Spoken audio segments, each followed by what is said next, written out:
बिस्मिल्लाहिर्रहमानिर्रहीम। प्रोग्राम नुक्ता एतराज़ में आपको कहते हैं खुश आमदीद। नाज़रीन, हुकूमत और पाकिस्तान तहरीक इंसाफ के माबैन मुज़ाकरात का 3 राउंड मुकम्मल हो चुका है। बज़ाहिर ये मुलाकात जो है बड़े साजगार माहौल में होती हुई नजर आई, मगर इस वक्त जो एक अहम मुलाकात है वो ज़बान ज़द-ए-आम है। मैं बात कर रही हूँ army chief general Asim Munir की मुलाकात हुई KPK CM अली अमीन गंडापुर से और चेयरमैन PTI बैरिस्टर गौहर से। और यकीनन ये मुलाकात जो है वो सेक्रेटरी उमूर पर मामूर थी, लेकिन इसे जो कुछ सियासी रंग दिया गया और कुछ नाकदीन की जानिब से ये भी कहा गया कि इसको इस तरह से मैनिपुलेट किया गया है इस मुलाकात को कि PTI जो है उसने अपने अपने कुछ मसाइल जो है वो आर्मी चीफ साहब के सामने रखे और आर्मी चीफ साहब ने ये कह के इसे रद्द कर दिया कि जी ये मसाइल जो हैं वो सियासी हैं और इसको जो है वो आप सियासी जमातों के साथ ही हल करें, जो कि अभी कोई कंफर्मेशन इस हवाले से इस खबर की नहीं आ सकी है। मगर इस वक्त बानी PTI ने इस मुलाकात को जो आर्मी चीफ साहब के साथ हुई थी उसको खुशाइन भी करार दिया था।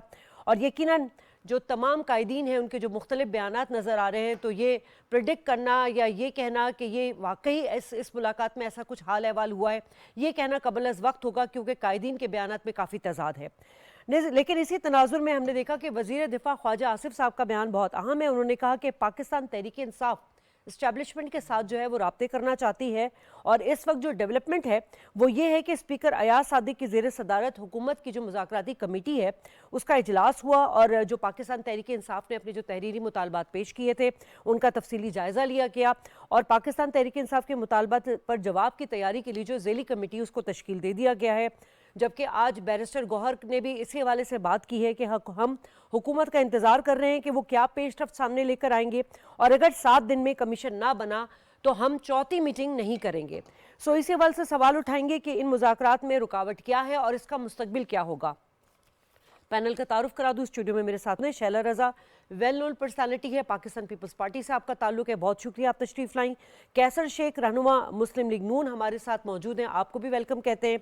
और लाल चंद भाई पाकिस्तान तहरीक इंसाफ से रिप्रेजेंट कर रहे हैं, आपको भी वेलकम कहते हैं। सर कैसर साहब, चूँकि हुकूमत इस वक्त जो है मुज़ाकरात के साथ को लेकर काफ़ी हमें संजीदा नज़र आ रही है, लेकिन मेरा एक बड़ा जनरल सा सवाल इस हवाले से है कि इस वक्त हर पाकिस्तानी की ख्वाहिश है कि किसी तरह इस मुज़ाकरात का कोई ड्रॉप सीन हो, कोई नतीजा खेज जो है वो मामलात नज़र आए जिससे एक सियासी और समाजी इंतशार जो है वो कम हो और जो मईशत को लेकर जो आप लोग के इक़दामात हैं उसके बेहतर नताइज आने शुरू हो जाएं। इस वक्त क्या प्रैक्टिकल ग्राउंड में क्या आप हमें बताना पसंद करेंगे?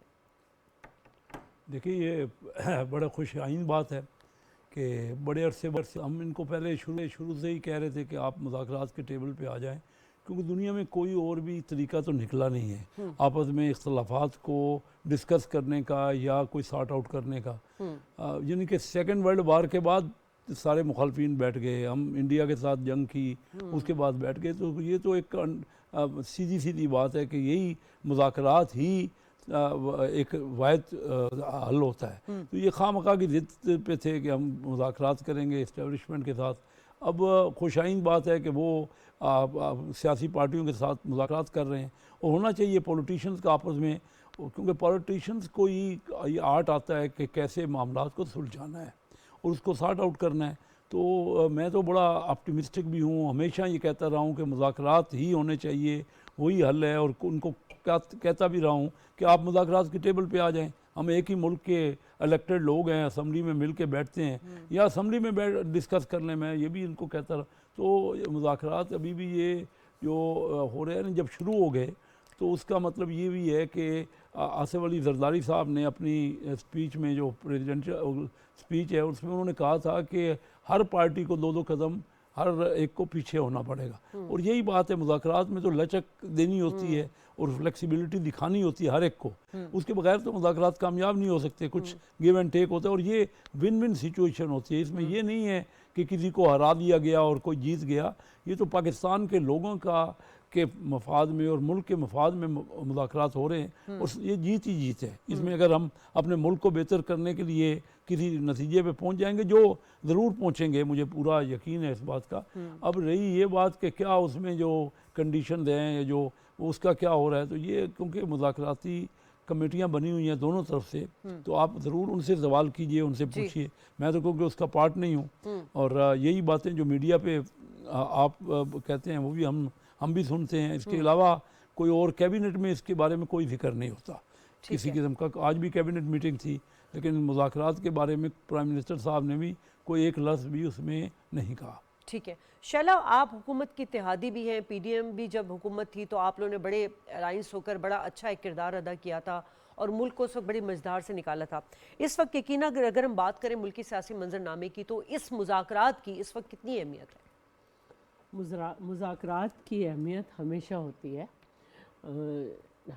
हमारा अगर आप किरदार देखें तो आज हम हुकूमत के सपोर्टर हैं, लेकिन जब हम ऑपोजिशन थे तो उस वक्त भी हम पीटीआई के जो लीडर हैं इनसे मुज़ाकरात ही की बात करते थे, चाहे वो इकॉनमी पे हो, चाहे जो भी सूरत हाल हो। लेकिन वो समझते थे कि अगर वो हमसे मुज़ाकरात करेंगे इन दो पॉलिटिकल पार्टीज़ से तो उनका कोई सियासी कदम मसला आ जाएगा। और फिर एक वक्त आया कि वो कहते थे कि मुज़ाकरात हम इसलिए कर रहे हैं कि हम अपने लीडर्स की रिहाई चाहते हैं। बहरहाल वो वक्त गुज़र गया और उसके बाद जितनी भी दफ़ा मुज़ाकरात हुए उन्होंने अपनी वीटो पावर करके उसको सबुटैच कर दिया। अब मुज़ाकरात उनसे कोई भी नहीं कह रहा था, लेकिन उन्होंने ख़ुद कमेटी बना दी और फिर उसके बाद कमेटी को बड़ा भी कर दिया। और वरना दरमियान में तो उन्होंने कहा था कि मैंने मुज़ाकरात किसी से भी नहीं करने हैं ये सब।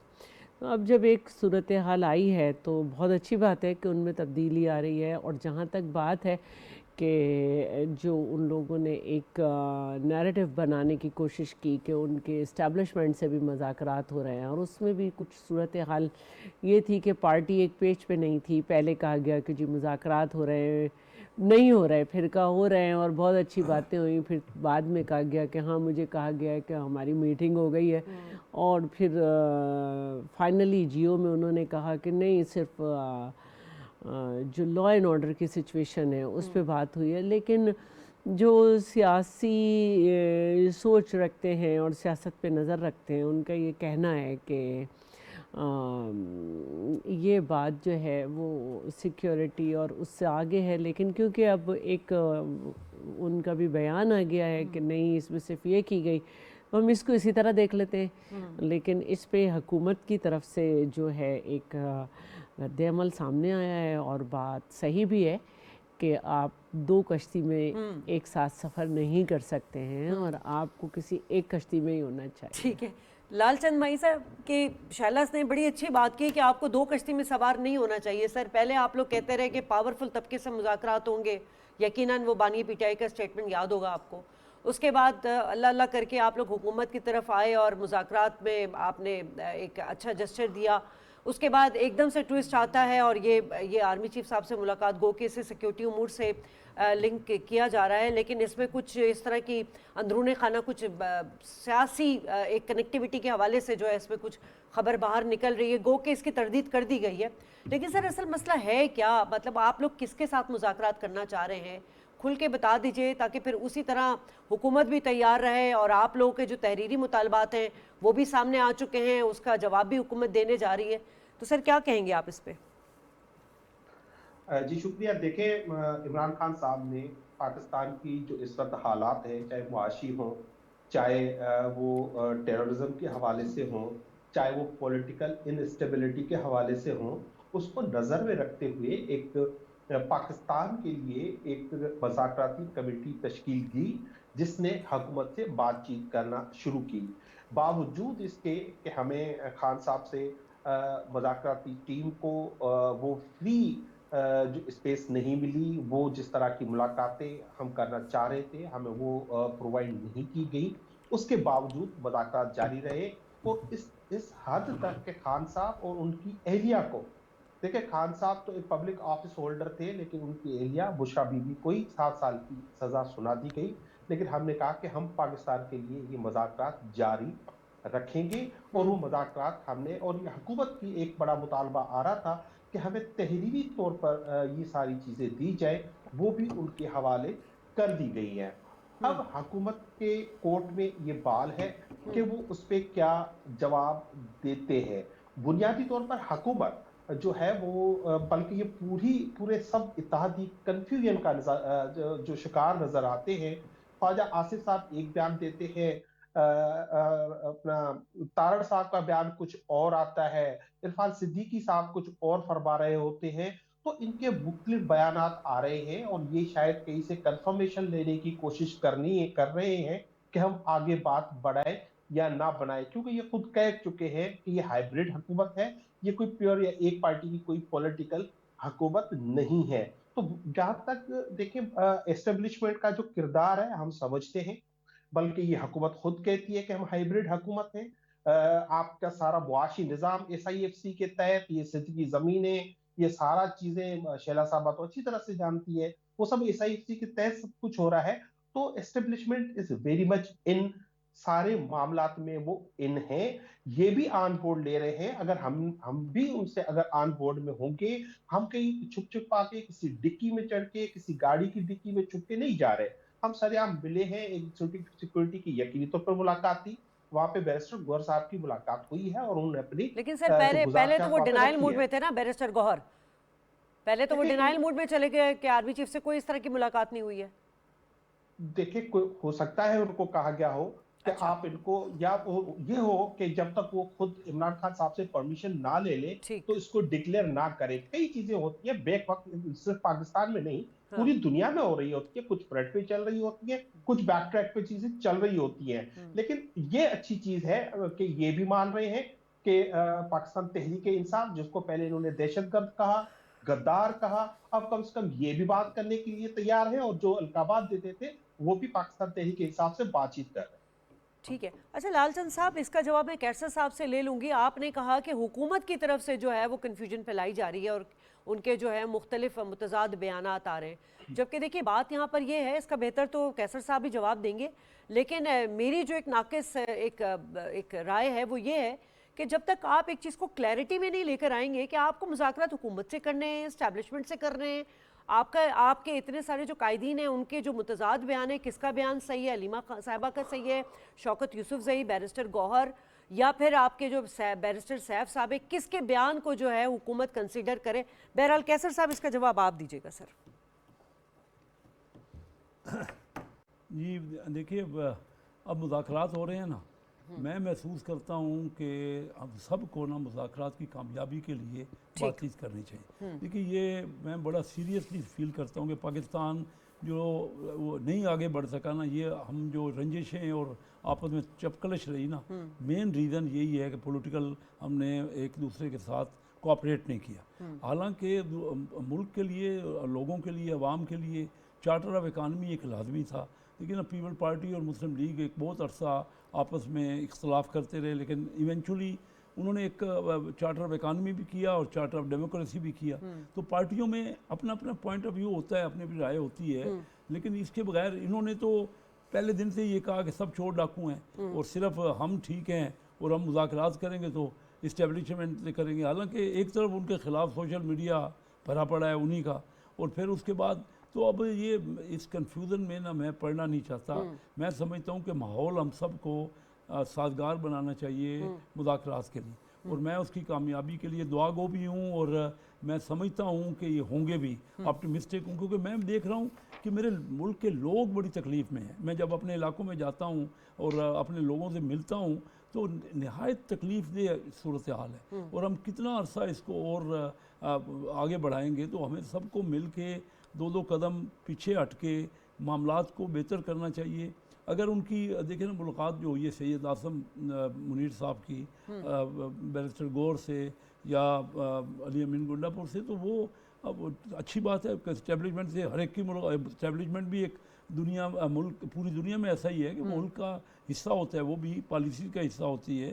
तो मिलजुल के ही आगे काम हो सकता है। तमाम स्टेक होल्डर्स को, अदलिया को, तमाम मीडिया को, सबको जब तक मिल के अब बैठे अपने अपने स्फीयर में हों, लेकिन कोलैबोरेट तो करें ना, एक दूसरे से बातचीत करें, एक दूसरे से पॉइंट ऑफ व्यू अपना डिस्कस करें, ख्यालात का इज़हार करें, मुल्क तभी आगे बढ़ सकता है। और मैं यही महसूस करता हूँ कि ये वक्त है इस वक्त बड़ी दुनिया में तब्दीलियाँ हो रही हैं। देखिए अमेरिका में एक नई हुकूमत आ गई है और वो एक विजन, अपना विजन दे रहे हैं। वो कह रहे हैं कि वो अमेरिका की तरक्की के लिए सोच रहे हैं। हम क्यों नहीं पाकिस्तान के लिए, हम पाकिस्तान फर्स्ट क्यों नहीं सोचते, हम पाकिस्तान की तरक्की के लिए क्यों नहीं करते। वो लोग आपस में, आपने देखा कि अमेरिका के लिए उन सब ने यूनिटी कर ली है, यूनाइट हो गए हैं ना। तो हमारे यहाँ भी यही है और लाजमी तौर पे इसका बजाय कि हम इसको फर्दर कंफ्यूज करें, सबको चाहिए कि इसको कोऑपरेट करें और मुज़ाकरात को कामयाब करें। लेकिन आज भी मैं असम्बली में देखता हूँ कि वो तो हाउस को चलने ही नहीं दे रहे, सिर्फ वन साइडेड ही वहाँ पे कर रहे हैं। अब तो इससे क्या होगा, इससे कोई बेहतरी की तो नहीं आएगी। ज़रूरत सबसे ज़्यादा इन्हीं को है, ये अपने आप को नुकसान पहुँचा रहे हैं नेगेटिव पॉलिटिक्स करके। तो मेरा इनसे एडवाइस होगी कि आप बेहतरी की तरफ आएँ, पॉजिटिव थिंकिंग करें, मुल्क को आगे लेके चलें और बैठ के जो मुश्तरका मामलात हैं उनको हल करें मिलजुल के। तो देखिए कुछ ना कुछ गिव एंड टेक तो होना ही होता है मुज़ाकरात में, बिल्कुल सही, वो होगा इंशाल्लाह। ठीक है। शैला, आज बैरिस्टर सैफ ने बड़ी तनकीद की सिंध हुकूमत के ऊपर और आपने भी उसको सुना होगा कि उन्होंने कहा कि जो कच्चे के डाकू हैं इनको आप लोग फैसिलिटेट करते हैं, असलहा प्रोवाइड हैं और पीटीआई पर तनकीद करने के बजाय जो है आप गवर्नर्स पर गौर करें और थर के जो बच्चे हैं उनके हवाले से भी बात की कि वहाँ ग़िज़ा का और खुराक पानी की जो कमी है। तो बात वही आ जाती है जो ब्लेम गेम, बड़ी अच्छी बात की कैसर साहब ने कि हमें तमाम रंजिशें छोड़ के, ब्लेम गेम छोड़ के आगे बढ़ना चाहिए। मगर बात वही है कि एक तरफ केपीके सूबे में हम बैड गवर्नेंस देख रहे हैं, दूसरा केपीके की जो हुकूमत है वो आपकी हुकूमत पर तनकीद कर रही है। बड़ी अच्छी बात है कि उन्होंने वो बातें की जिन पर काबू पाया जा चुका है। थर अब पहले वाला थर नहीं है और थर से जो है 600 मेगावाट से ज़्यादा बिजली प्रोड्यूस हो रही है, जो कि हमने अपने पैसों से प्रोड्यूस की है और फैसलाबाद को दी जा रही है। और वहाँ पे एनईडी की भी जो है वो एक शाख खुल चुकी है। वहाँ पे एनआईसीवीडी है, वहाँ पे जो है वहाँ की बच्चियों को स्पेशल ट्रेनिंग दे के मिडवाइफ की ट्रेनिंग दी गई है। वहाँ की बच्चियाँ इंजीनियर बन के वहाँ के एनर्जी पावर प्रोजेक्ट में काम कर रही हैं। वो थर चला गया भाई जब हम आए थे। अब कभी ऐसा नहीं हुआ कि किसी हुकूमत ने फ्री ऑफ कॉस्ट गंदम दी हो। वहाँ पे हर चीज़ की गई है और अल्हम्दुलिल्लाह थर के हालात बहुत अच्छे हैं। आप कभी निकल के देखें, लेकिन आप तो कुरम की तरफ नहीं देख पा रहे, तो आप हमें क्या बताएंगे। रही बात कच्चे के डाकुओं की, तो जब हमारी हुकूमत थी 2023 में इलेक्शन से पहले, तो ये कैबिनेट में आखिरी कैबिनेट्स जो चल रही थी उसमें ये बात हुई थी कि पंजाब हुकूमत और सिंध हुकूमत मिलकर इन इलाक़ों में कार्रवाई करें। लेकिन क्योंकि फिर केयर टेकर आ गई तो वो उस तरह से नहीं हो सका। लेकिन अब अल्हम्दुलिल्लाह काबू सिंध ने पहले पाया और अभी पंजाब में भी कुछ उन पे किया गया है। पंजाब में बड़ा हुआ था। तो बैरिस्टर सैफ जो है ना, पहले ज़रा देख लें बोलने से पहले कि हकीकत है क्या। इस वक्त सबसे ज़्यादा जो खिदमात में आगे है वो सिंध की गवर्नमेंट है और सबसे ज़्यादा सिंध ने काम किया है। ठीक है, तो लालचंद साहब अब ज़रा हम इस पे बात कर लेते हैं कि ये जो आपके चेयरमैन पीटीआई हैं उन्होंने गुज़िश्ता रोज़ मीडिया टॉक पे भी ये बात की थी कि अगर तो 7 दिन में कमीशन ना बना तो चौथी मीटिंग नहीं होगी और ये बानिए पीटीआई की तरफ से उन्होंने ये आगे बात को है बढ़ाया है। तो क्या ये तर्ज़ अमल आप लोगों का सही है? क्योंकि जब आप लोग रिटर्न में मुतालबात नहीं पेश कर रहे थे और बार बार कह रहे थे कि जो मीटिंग्स के जो मिनट्स हैं उसी को तहरीरी मुतालबा समझा जाए, और अब आप लोग हुकूमत पर, क्योंकि देखिए लाजमी सी बात है जो आपने तहरीरी मुतालबा दिया उस पर सोच विचार होगी, वो अमल दरामद किस हद तक यकीनी हो सकता है उस पर गौर फिक्र होगा, तभी जाकर ये मामला आगे बढ़ेंगे ना। लेकिन ये थ्रेट करना कि जी अब चौथी मीटिंग नहीं होगी, ये क्या तर्ज सियासत है आप लोग की? जी देखिए, मेरा ताल्लुक सिंध से मैं एक दो अर्ज करना चाहता हूँ।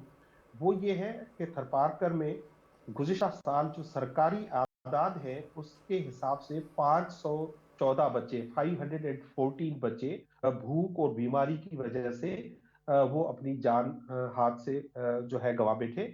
और जहाँ खुदकशियां हैं वो इस रीजन में बहुत ज्यादा है, पीने का पानी नहीं है। और अब थर की जो सारी जमीन है जहाँ पे लोकल्स जो है वो वहाँ पे कल्टीवेशन करते हैं बारिशों के मौसम में, वो भी जो है कारपोरेट फार्मिंग के लिए सरकार की उस पर नजर है। जहां तक डाकू का राज है तो ये तो अपर सिंध के को 7 से 8 अजला है जहां पर शाम को कोई ट्रेवल नहीं कर सकता और अमन अमान की सूरत हाल इंतहाई खराब है। शेख साहब ने आज शिकायत की है कि पीटीआई ने असेंबली में आज शोर मचाया। भैया हम तो क्या आपके इत्यादि शोर मचा रहे हैं, वो आपको नजर नहीं आ रहा? आपको सिर्फ पीटीआई क्यों नजर आती है? जब हुकूमत नाअहल होती है तो सब कोई ज्यादा बोलता है, कोई कम बोलता है, वो अपना एहतजाज रिकॉर्ड कराते हैं। और 2 दिन से तो आपकी खुद की इत्यादि जिसके जिसके कंधे पे आप चल रहे हैं वो एहतजाज कर रही है, वो ये सारी चीजें कर रही है। अब आ जाए, देखिए हम मुज़ाकरात के हवाले से हमारे मुतालबात 2 है, जिसमें मेजर है जो इंक्वायरी कमीशन का कयाम 2017 के इंक्वायरी कमीशन एक्ट के तहत। अब देखिए एक कंट्रोवर्सी खड़ी हुई है, हम कह रहे हैं 9 मई हमने नहीं किया, वो कह रहे हैं, सरकार कहती है कि 9 मई आपने किया है। हम कहते हैं 26 नवंबर को हमारे लोगों का कत्ल हुआ, वो कहते हैं एक गोली भी जो है वो नहीं चली। अब मामला ये है जब 2 फरीक है, एक तरफ से सरकार या उनके हैंडलर्स हैं, दूसरी तरफ पाकिस्तान तहरीक इंसाफ है, तो कोई तो आर्बिट्रेटर होगा। जिस तरह इन्होंने अदलिया की हालत कर दी है 26वीं आईनी तमीम के बाद, जिस तरह इदारों को उन्होंने तबाह व बर्बाद किया है, उसके बावजूद हम तो ये कह रहे हैं कि अदलिया पे मुश्तमिल, सीनियर जजेस पे मुश्तमिल, जिस पे हम सब राजी हो, एक कमीशन बन जाए और वो कमीशन इन पे अपनी फाइंडिंग्स से, अगर पीटीआई का कोई कसूर होगा तो आएगा, अगर हुकूमत का कोई होगा तो आएगा। तो उस पे ये आज से नहीं कर रहे हम, ये 9 में जब से हुआ है तब से ये सवालत कर रहे हैं, भाई ये फुटेजेस कहां चले गए? ये सुप्रीम कोर्ट में सवालत जजेस ने किए कि ये कैसे हो सकता है इतना बड़ा हुजूम जो ऐसे मजे से एंटर हो जाए, ना उनके पास गन थी ना बंदूकें थी, ये कैसे मुमकिन है? और ये फुटेजेस कहां चली गई है? लेकिन इनके जवाब 2 साल से हमें नहीं मिल रहे। अगर ये हुकूमत उस पर भी जो है आना तानी करती है, अगर उस पर भी इधर उधर जाती है, और ये अजीब से जो है वो बयानात आ रहे हैं कि भाई जहाँ केसेस चल रहे हैं, हम उन केसेस की बात ही नहीं कर रहे।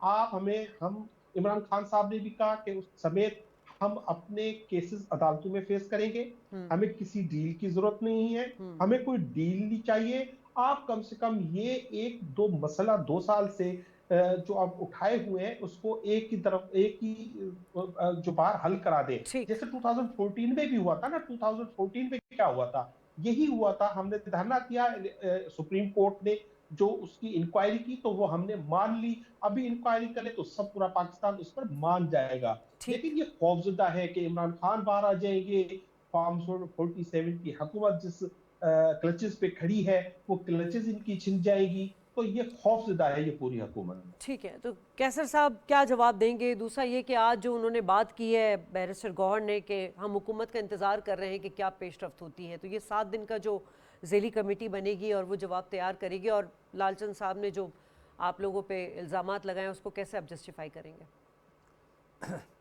देखिए मुज़ाकरात हो रहे हैं और वो उनके इन राइटिंग बात की थी, अपने मुतालबात दें, अब वो कंटिन्यूड है मुज़ाकरात, तो उसमें मैं समझता हूँ कि दोनों साइडों से डिस्कस होगा और इतना बड़ा मसले नहीं है कि अगर विल हो और ये दोनों तरफ से हो ये ख्वाहिश हो कि हमने मुज़ाकरात को मुल्क के लिए कामयाब करना है, किसी की हार और जीत के लिए नहीं करना, तो ये मुज़ाकरात जल्द हो जाएंगे। लेकिन उस दौरान मैं ये जो ऑब्जेक्शन कर रहा हूँ कि रोज़ाना में हम आते हैं असम्बली में, रोज़ाना ये शोर करके और असम्बली से चले जाते हैं, तो आखिर हम हों या ये हों, कोई भी शोर करे, हम तनख्वाहें भी लेते हैं, हम वहाँ टाइम भी देते हैं, मुल्क सारा पाकिस्तान देख रहा है हमारी तरफ, उन्होंने इलेक्ट करके हमें भेजा है, हमने वहाँ तो वादे किए थे कि हम जी रोज़गार देंगे आपको, कोशिश करेंगे कि मिले और तालीम बेहतर हो, वहाँ हम कुछ कहते हैं, यहाँ हम काम ही नहीं करने देते।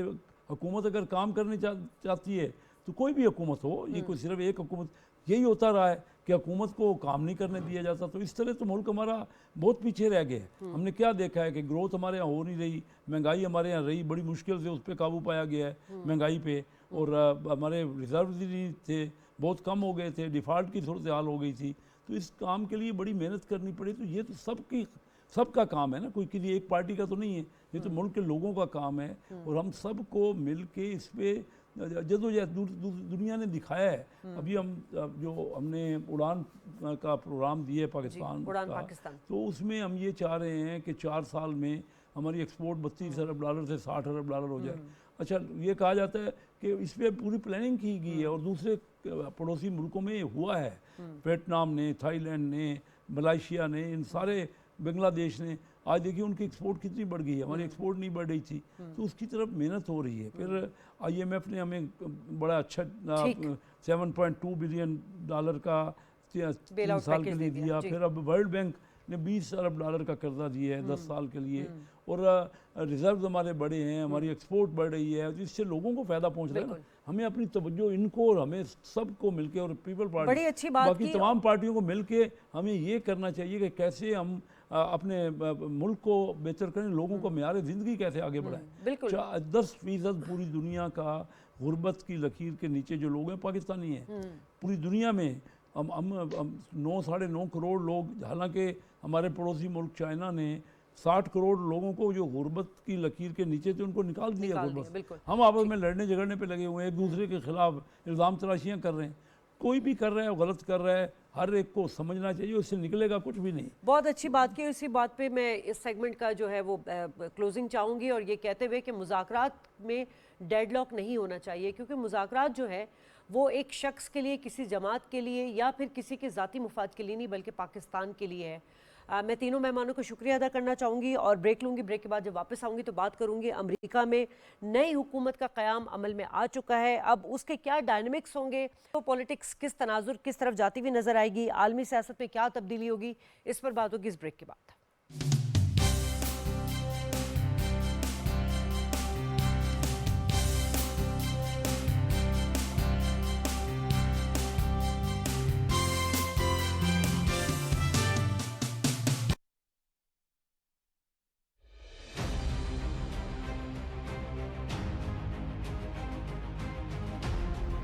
इक्कीस जनवरी का दिन काबिज भारतीय फौज के हाथों श्रीनगर के इलाके गांव कदल में कश्मीरियों के कत्लेआम की याद दिलाता है।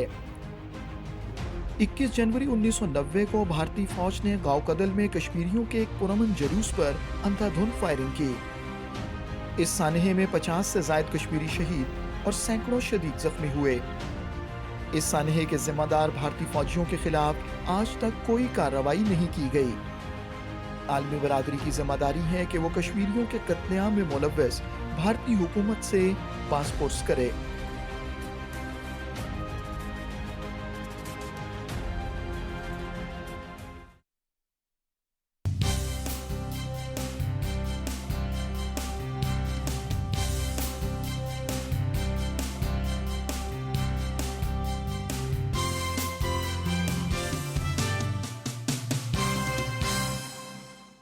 वेलकम बैक नाज़रीन। और जिस तरह की अमेरिका में नई हुकूमत का क़याम अमल में आ चुका है और सदर डोनाल्ड ट्रंप जो है वो दूसरी बार सदर मुंतखब हो चुके हैं, उनकी हमने स्पीच सुनी थी, तो उसी तनाजुर में हम बात करेंगे कि इस स्पीच में क्या हैरान कुन चीज़ हमें नज़र आई। दूसरा ये कि अमरीकी सदर जब तब्दील होता है तो दुनिया पर उसके क्या असरात मुरतब होते हैं, क्या डायनामिक्स बनते हुए नज़र आते हैं, आलमी सियासत में क्या तब्दीली होती है, इसी हवाले से बात करेंगे। मेरे साथ गेस्ट मौजूद हैं साबिक सफ़ीर GR बलोच साहब, और मेरे साथ मौजूद हैं माहिर बैनुल-अक़वामी उमूर डॉक्टर मुनव्वर हसन। आप दोनों मेहमानों को वेलकम करना चाहूँगी।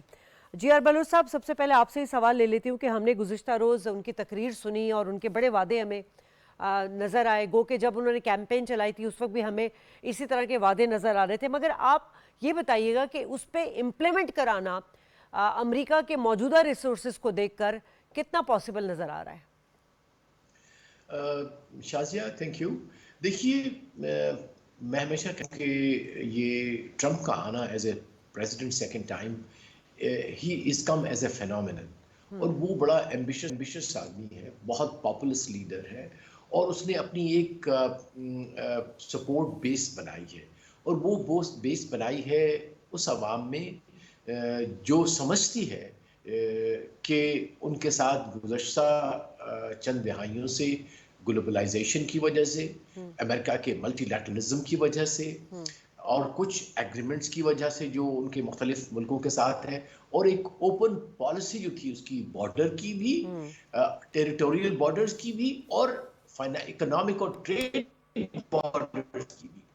तो एक लिहाज से, और इसमें मोस्टली वो लोग हैं जो कि एंग्लो सेक्सन वाइट लोग हैं, जो कि क्रिश्चियन बाय फेथ बड़े पक्के किस्म के हैं, या ऑर्थोडॉक्स हैं, कंजर्वेटिव हैं, और इसमें शामिल हो गए हैं अल्ट्रा नेशनलिस्ट ऑल्सो, या वाइट सुप्रीमेसिस्ट जिसे कहते हैं वो। और साथ साथ अब जो सबसे बड़ा और खतरनाक कॉम्बिनेशन बना है वो है silicon valley K techno barons. अब वो टेक्नो बैरन्स वो ट्रिलियन डॉलर्स वाले लोग हैं जिन्होंने गुज़श्ता 4 या 5 दिहाइयों से जो ग्लोबलाइजेशन है उसी से ही पैसा बनाया है। अब अंदाजा कीजिए उनकी कॉन्ट्रडिक्शन का या उनकी हिपोक्रेसी का दोनों तरफ से, कि वो लोग जो कि ग्लोबलाइजेशन के जो है वो उससे मुस्तफीज हुए हैं, वही लोग उसी सियासी लीडर को सपोर्ट कर रहे हैं जो कि ग्लोबलाइजेशन के खिलाफ है। वो एंटी ग्लोबलाइजेशन चाहता है, वो अमेरिका फर्स्ट के नारे के हिसाब से ये चाहता है कि अमेरिका एक आइसोलेट तो ना हो, लेकिन अपने आप को इंटीग्रेट कर ले, अपने आप को इस तरह से एंगेज ना करे दुनिया के अंदर जिस तरह पहले था। Obviously there were certain intervention जो कि नहीं होनी चाहिए थी, जो कि वाकई अमेरिका के लिए बहुत ही नुकसानकार थे, जिसमें जो मुख्तलिफ जंगें लड़ी गई हैं गुज़श्ता 50 साल से 50-60 साल से, they were wrong. It has costed उनको, उनके अवाम को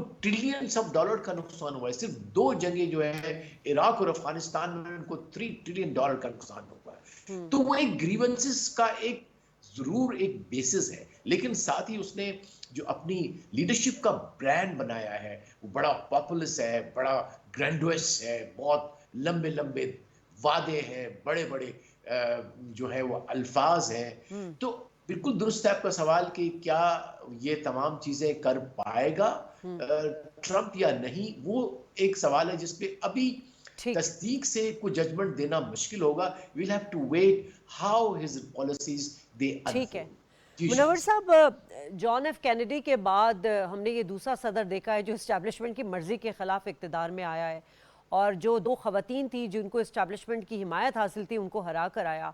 आपको क्या लग रहा है कि दुनिया अब इसको मतलब दुनिया को किन नए हालात का सामना करना पड़ेगा?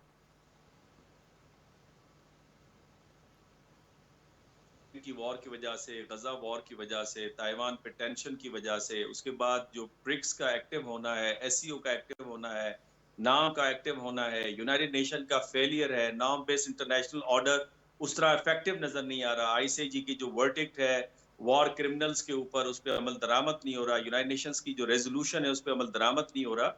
बुनियादी तौर पे इस नई जो तब्दीली आपको नजर आ रही है उसका जिम्मेदार भी खुद अमेरिका है, बिकॉज जो अमेरिका का जो लिबरल वर्ल्ड ऑर्डर था उसको अमेरिका के अपने स्ट्रेटेजिक पार्टनर्स ने डीरेल किया है, साउथ एशिया में इंडिया ने और मिडिल ईस्ट के अंदर इजराइल ने। और अमेरिका का जो सॉफ्ट पावर दुनिया के अंदर बड़ा माना जाता था और अनप्रेसिडेंटेड पावर है सॉफ्ट पावर, जिसकी वजह से अमेरिका अपने रियलिस्ट एक्शंस को जस्टिफाई करते हुए नजर आया माजी के अंदर, वो सॉफ्ट पावर को उन्होंने खुद कंप्रोमाइज किया और उन्होंने हार्ड पावर पे ज्यादा रिलाय किया, चाहे वो अफगानिस्तान का मामला था, इराक का मामला था, आपके लिबिया का मामला था, या सीरिया का या गजा के मामले के ऊपर। तो उससे अमेरिका के जो इमेज है उसको धचका पहुंचा, अमेरिकन इकोनॉमी को बहुत सीरियस किस्म का डेंट लगा है, जिसमें $1 ट्रिलियन वो सिर्फ डेट सर्विसेज करे। लेकिन 2-3 चीजें हमें समझनी चाहिए। पहली चीज ये कि अमेरिका की ये कोई पहली दफा इस तरह की कोई पॉलिसी उन्होंने अख्तियार नहीं की। तारीखी तौर पे अमेरिका आइसोलेशनिज्म को ज्यादा लोग वहां पे पसंद करते हैं। दूसरा ये कि अपनी लिबर्टी पे कभी वो कंप्रोमाइज नहीं करते नजर आए। तो 9/11 के बाद बुश साहब ने उसे कर्टेल किया था, प्रेसिडेंट ट्रंप उसे दोबारा लौटाते हुए आपको नजर आ रहे हैं। तीसरी बात यह कि अमेरिका की तारीख में एक्सपेंशन इज्म का जो एलिमेंट है वो बहुत ज्यादा नुमाया है। पहले वेस्ट वर्ल्ड की तरफ विद इन कॉन्टिनेंट उन्होंने एक्सपांड किया, उसके बाद फिर वो मॉनरो डॉक्ट्राइन 1823 के अंदर उन्होंने दिया कि जनाब ये हमारा एरिया ऑफ स्पेयर है, ये हमारा बैकयार्ड है। उसके बाद 1890 में America became the richest nation in the world, और फिर उस वक्त से लेकर स्पेशली दूसरी जंग अजीम के बाद इंटरवेंशनिस्ट पॉलिसी अमेरिका की रही है। लेकिन ये 9/11 के बाद जो प्रिमिटिव स्ट्राइक और अमेरिका की जो प्राइमेसी थी उसने काफी नुकसान पहुंचाया अमेरिका के इमेज को। और मैं समझता हूं कि प्रेसिडेंट ट्रंप की अगर आप तकरीर उठा के देखें तो मुझे वो बैलेंस नजर आई इस हवाले से कि पहले तो हमें ये देखना होगा कि प्रेसिडेंट ट्रम्प कोई कन्वेंशनल पॉलिटिकल लीडर नहीं है, अनकन्वेंशनल उनका तरीकेकार है। और उन्होंने जितनी भी भड़के मारी, जिसको हम अब मीडिया के ऊपर भड़के कह रहे हैं या मीडिया गिमिक्स आप कह लें, लेकिन उसने अमेरिका को फायदा भी पहुंचाया। बिलफर्ज नेतन्याहू ने उसका असर लिया, और उससे पहले वो सीज फायर के लिए तैयार नहीं था, जिसके बारे में जो बाइडेन ने कहा कि जनाब, मैंने जब सीज फायर की बात की तो उन्होंने कहा अमेरिकन तो खुद बम्बार्डमेंट करते रहे, जापान के ऊपर एटम बम गिराया, ड्रेस्टन के ऊपर बॉम्बिंग की, इराक के ऊपर बॉम्बिंग की, तो आप किस मुंह से हमें कहते हैं। लेकिन प्रेसिडेंट ट्रम्प की उस हार्ड जो एक मैसेज गया है नेतन्याहू को, जिसके बाद सीज फायर पे उसने अमल करना शुरू किया। इसी तरीके से आप देखें कि मेक्सिको के फ्रंट के ऊपर भी जो है उनको कामयाबी हासिल हो रही है। तो जो इसमें अगर आप मुझसे आगे जाके पूछेंगी कि इस तरह से प्रेसिडेंट ट्रम्प ने ये क्यों बातें की है, तो फिर मैं उसकी वजूहात भी आपके सामने रखूंगा। ठीक है जी आर बलोच साहब, अभी ट्रम्प ने जो इन्वायरमेंटल एग्रीमेंट्स हैं उससे अलहदगी से मुतल्लिक एग्जीक्यूटिव ऑर्डर पर दस्तखत कर दिए। आप क्या समझ रहे हैं कि इस इकदाम से जो तरक्की पजीर ममालिक हैं उनको क्या मुश्किलात पेश हो सकती हैं? देखिए, अगर मुझसे पूछा जाए कि सबसे ख़तरनाक किसका ऐलान किया था, तो वो पेरिस अकॉर्ड से निकलना था। क्योंकि देखिए कि इस वक्त दुनिया जो है वो सबसे बड़ा ख़तरा जो ग्लोब को है, इस सरजमीन को है, जहाँ या पूरी ह्यूमन सिविलाइजेशन को है, वो क्लाइमेट चेंज से है। हमें सबको पता है कि गुज़श्ता साल दैट इज़ 2024 में 1.5 से आगे बढ़ गया था जो एवरेज टेम्परेचर दुनिया का। और हमारी आने वाली नस्लें किस हालत में रहेंगी, इसका इदराक होना चाहिए। अगर आप स्टेट्समैन हैं, अगर आप बड़े ग्लोबल पावर के प्रेसिडेंट हैं, उसके बरअक्स वो तो ये कह रहे हैं ड्रिल बेबी ड्रिल। इसका मतलब है he is going back to 60s 70s, जबकि जिस 70s और 80s में जब वो ऑयल बूम था, फॉसिल फ्यूल ही तो सबसे बड़ा धचका लगा है इस सरजमीन, इस पूरी कुराए अर्ज को, और कुराए अर्ज का अपना वजूद खतरे में है। अब ऐसा आदमी जो ना किसी साइंस को मानता है, ना किसी सबूत को मानता है, मुझे बताइए आप कहां जाएंगे। तो मैं समझता हूं कि सबसे खतरनाक अगर कोई पॉलिसी अनाउंसमेंट उसकी है, जो कि बजाते खुद अमेरिका के लिए भी खतरनाक होगी। ये नहीं कि क्योंकि वो भी तो इसी कुर्रे अर्ज के अंदर है, जो छोटी सी जमीन है इस कुर्रे अर्ज में 1/3 बाकी सब ओशंस है। तो अगर ये वाकई ग्लेशियर्स मेल्ट होना शुरू हो गए, तमाम जो समंदर है वो राइज होना शुरू हो गए, तमाम जितने भी आइलैंड्स है वो गर्क होना शुरू हो गए, मुझे बताइए क्या रह जाएगा इस कुर्रे अर्ज में। तो मेरा ख्याल में सबसे खतरनाक जो इसका ऐलान है, पॉलिसी प्रोनाउंसमेंट है, वो है पेरिस अकॉर्ड से बाहर निकलना। उससे असर क्या पड़ेगा? डेफिनेटली बहुत पड़ेगा, क्योंकि एक अच्छा भला आगे चली नेगोशिएशंस ग्लोबल चली गई थी, एक ग्लोबल कोऑपरेशन का एक रिजीम चल पड़ा था, एक कल्चर आ गया था, और वो क्लाइमेट जस्टिस की बात हो रही थी। एक क्लाइमेट जस्टिस के क्लाइमेट फंड जो है वो तकरीबन 100 बिलियन था, जो कि 300 बिलियन किया गया लास्ट जो COP29 के अंदर, और जिसमें उन मुल्कों को पैसा देना था जिनकी इंफ्रास्ट्रक्चर खराब हुआ है। पाकिस्तान को तो नहीं भूलना चाहिए, 2022 में एक क़यामत सुगरा हमारे यहाँ बर्पा हुई। तो मेरे ख्याल में हमारे लिहाज से ये सबसे बड़ा उसका खतरनाक ऐलान है। मासवा उसके बाकी भी बहुत सारी जो उसकी पॉलिसी अनाउंसमेंट है, उसकी बहुत सारी क्रिटिसिज्म दुनिया कर रही है, और अभी आगे चल के देखिए क्या होता है। ठीक है मुनव्वर साहब, आप अमेरिका के ईरान और चीन के साथ ताल्लुकात किस तरह देख रहे हैं? गो कि चीनी सदर को उन्होंने इनवाइट किया था, नायब सदर आए थे। दूसरा हम ये देख रहे हैं कि जो ट्रम्प के साथ जितने भी बिजनेसमैन हैं उनके स्टेक्स तो चीन के साथ हैं, उनकी कंपनीज के साथ हैं। आपको क्या लग रहा है, क्या चीन डोनाल्ड ट्रम्प की क़यादत में तिजारत के लिए पुरुम्मीद है?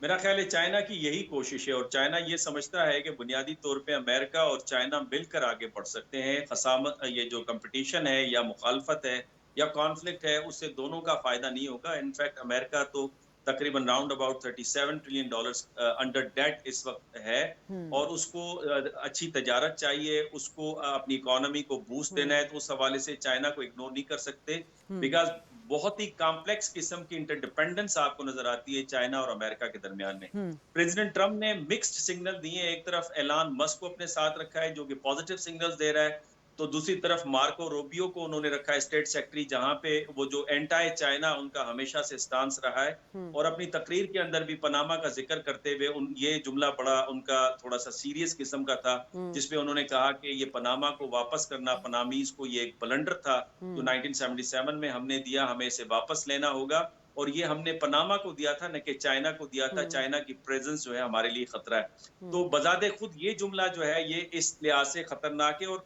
बुनियादी तौर पे हमें यूं इसको समझना होगा कि प्रेसिडेंट ट्रंप ये समझते हैं कि जो 12 साल पिछला डेमोक्रेट्स का इक़्तिदार रहा है, 2 दफा प्रेसिडेंट ओबामा और 1 दफा प्रेसिडेंट जो बाइडन, उन्होंने मोनरो डॉक्ट्राइन को कंप्रोमाइज किया है, जिससे अमेरिका की हैसियत दुनिया में बहुत हद तक कमजोर होकर रह गई है। तो उसको एक किस्म की रिवाइवल की बात करते हैं, जब वो ये कहते हैं कि चाइना को नहीं होना चाहिए उनके बैकयार्ड के ऊपर। और इवन नॉर्थ में ग्रीनलैंड का जब वो मामला उठाते हैं तो इसी तरह का बात करते हैं। या कनाडा के बारे में जब बात करते हैं, वो कहते हैं कि आपने बहुत ही फार लेफ्ट किस्म का एजेंडा उठाया और आपने इमिग्रेशन इस हद तक आपने अलाउ कर दी कि वहां पे इंडियंस जो है उन्होंने आके वहां पे आबादकारी शुरू कर दी है, जिससे आपको भी खतरा है और हमें भी खतरा है। तो मैं समझता हूँ मिक्स्ड होगा और ईरान के हवाले से भी कॉन्शियस होगा। पहले दौर से जरा प्रेसिडेंट ट्रंप मुख्तलिफ होंगे और मुझे लगता है ज्यादा मैच्योर होंगे। ठीक है जी। आर बलोच साहब, जो बाइडेन ने भी एग्जीक्यूटिव ऑर्डर के जरिए पाकिस्तान के जो मिसाइल प्रोग्राम थे उन पर पाबंदी लगा दी थी। अब आप क्या समझें, ट्रंप के आने से कोई तब्दीली होगी और पाक अमेरिका ताल्लुकात को किस तरह देखेंगे आप?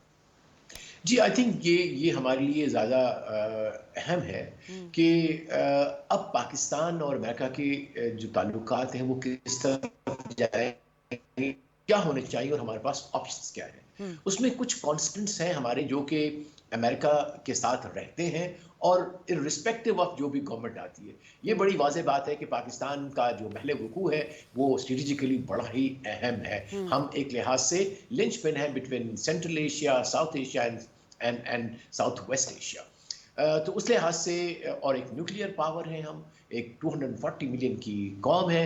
जाए कि हमारे अपने मसाइल ज़रूर हैं, इकोनॉमिक हैं, पॉलिटिकल स्टेबिलिटी के हैं और सोशल चैलेंजेस हैं, पावर्टी के मसाइल हैं, लेकिन एक स्ट्रेटेजिक अहमियत जो मुल्क की है वो बहुत ज़रूरी होती है। और अब जो ज़्यादा अहमियत जो मैं समझता हूँ जिसके ऊपर कन्वर्जेंस होगा वो है कि इस वक्त अफगानिस्तान से उभरता हुआ और बढ़ता हुआ टेररिज्म का खतरा, वो इस वक्त तो पाकिस्तान को हिट कर रहा है, पाकिस्तान ही उससे अफेक्टेड है, लेकिन अगर इसको नहीं रोका गया तो आगे चल के वो दुनिया के अमन के लिए खतरा बन सकता है। शॉर्टली इसको भी ऐड कर दीजिएगा कि अफगानिस्तान के साथ क्या तरजीहात होंगी अमेरिका की? अब मैं समझता हूं कि अमेरिका, उन्होंने ऑलरेडी कहा है कि हम इतना सारा, I think they give them about $1 billion or $2 billion